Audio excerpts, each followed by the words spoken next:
どうもこんにちは、まみよしです。ついに Apple 新製品来たということで第1弾は iPhone 17i。今回の動画では iPhone 17i どんな感じで進化したのか、実際に買えなのか紹介していきます。早速チェックしていきましょう。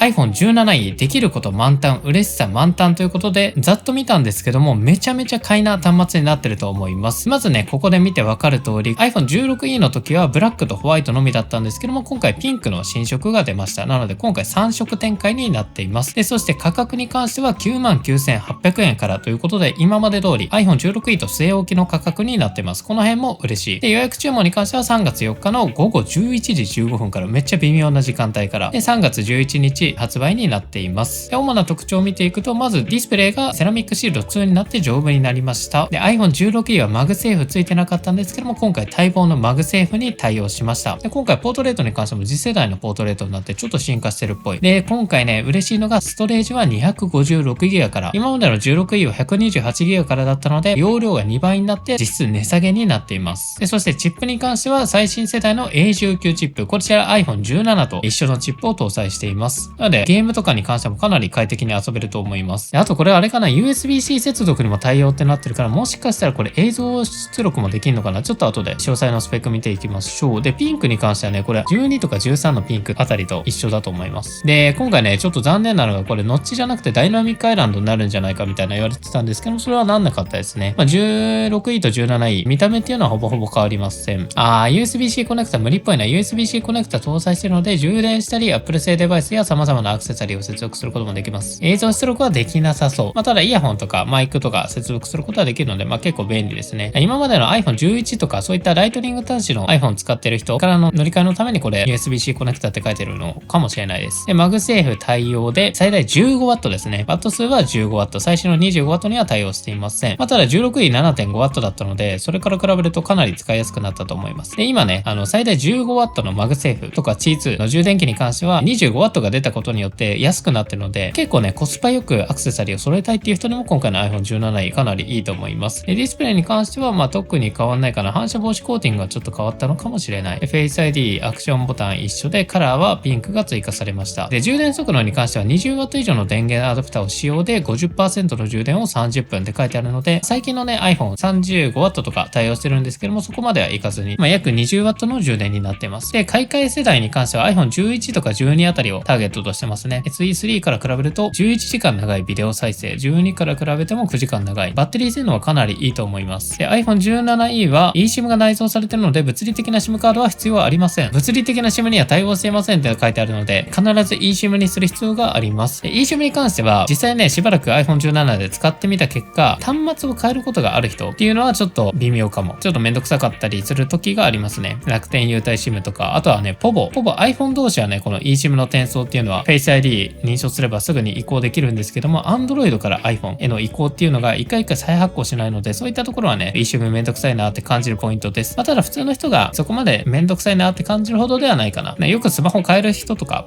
そういった人だとちょっとめんどくさいと思います。で、あとは特に変わらず、そしたら詳細の方を比較していきましょう。今回 iPhone 16i、17i、17で比較していきます。価格差に関しては 16i が 99,800 円で 17i 99,800 円、17が 129,800 円という感じです。ホワイト、ブラック。ホワイト、ブラックの色味に関しては一緒ですね。特に変わる感じはなさそう。はい、そしたら違いの方を見ていきましょう。17はプロモーションテクノロジー採用。これ 120Hz のディスプレイになっているのでかなり滑らかに映像が動きます。目の疲れとかも軽減される。それは E シリーズ対応してなくて、あとはカメラコントロールも 17i 今回のないですね。で、セラミックシールド、画面は 16i から 17i になってセラミックシールド1から2になってます。ただね、やっぱり傷はつくのでフィルムとかっていうのは貼った方がいいと思います。で、チップに関しては 17i と17一緒で、コア数とかも6コア CPU、4コア GPU、GPU の数がちょっと違いますね。17は5コア GPU、17i は4コア GPU。なので 20% ぐらい性能は下がってる感じになっています。でも17はかなりスペック高いので 17i の A19 49でも全然十分かなと思います。で、16位から 17位になることによってニューラルアクセラレーターっていうのがついてますね。ただこれ AI 性能とかが変わるんですけども、今のところね、これがあるからといって買い替える感じにはなってないですね。今のところ何に使われてるのか正直よくわかんないぐらい。で、バッテリーの持ちに関しては16位と17位は同じになってます。17はプラス4時間。17位でも十分だけど、さらに欲しいっていう人は17選ぶのもいいと思います。で、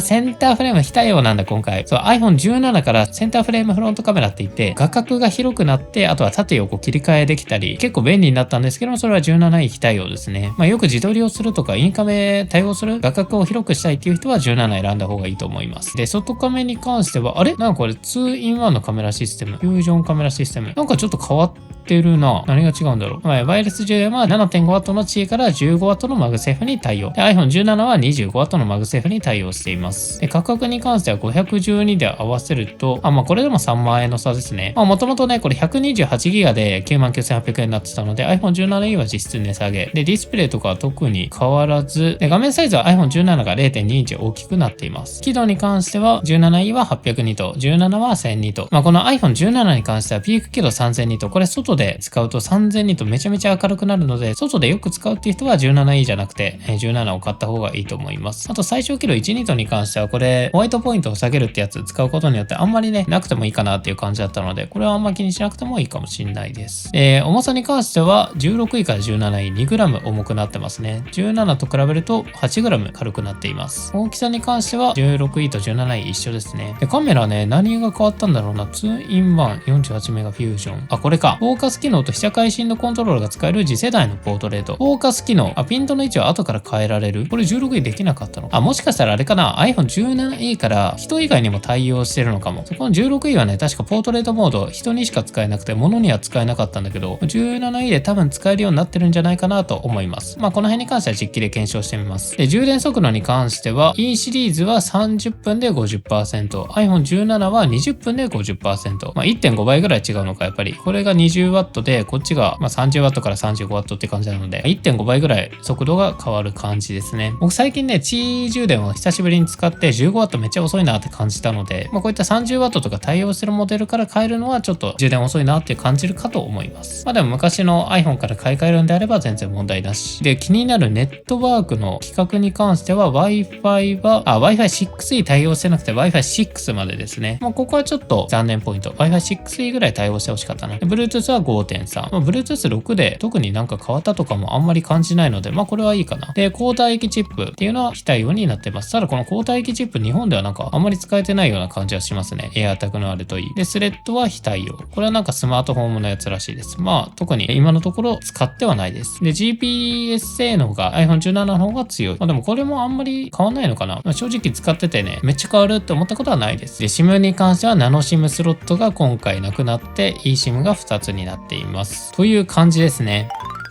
で、結局どれを買えばいいのかっていう感じだと、安くなった16位っていうのも結構選択肢としてはありですね。価格だと 128GB が6万から7万ぐらいだったら16位でもいいかもしれないですね。ただ 17位出たばっかりで10万円以下で買えるので、このタイミングで iPhone 17E 買っちゃうのかなりコスパいいと思います。特にね、Apple 製品ってなかなか値下げしないし、発売したてが一番安く買えてるみたいなもんなので、ぜひこのタイミングで買ってみるといいと思います。あとピンク欲しかった人もかなり嬉しいポイントですね。で、17がいいっていう人は3万円は安いって思うのと、あとこのダイナミックアイランド欲しいとか、カメラコントロール欲しいとか、120Hz ディスプレイ欲しいとか、あとは豊富なカラバリ欲しいとか、あとはね、カメラ性能も多分16位と 17位はセンサーサイズが小さかったはず。17位、変わんないよね、これ。多分ね、この17よりも17位の方がセンサーサイズは小さくなってると思います。なので画質を求めるんであれば17。特にね、夜暗い場所で撮る人は iPhone 17の方がいいと思います。あと 120Hz 欲しい人は断然17って感じなので、その辺をね、どう見るかで選んでみてください。今回 iPhone 17皆さん買いますか？欲しいか欲しくないか、よかったらコメント欄で教えてください。明日は多分 MacBook か iPad が出ると思うので、明日もまた動画出したいと思います。チャンネル登録お願いします。以上、バイバイ。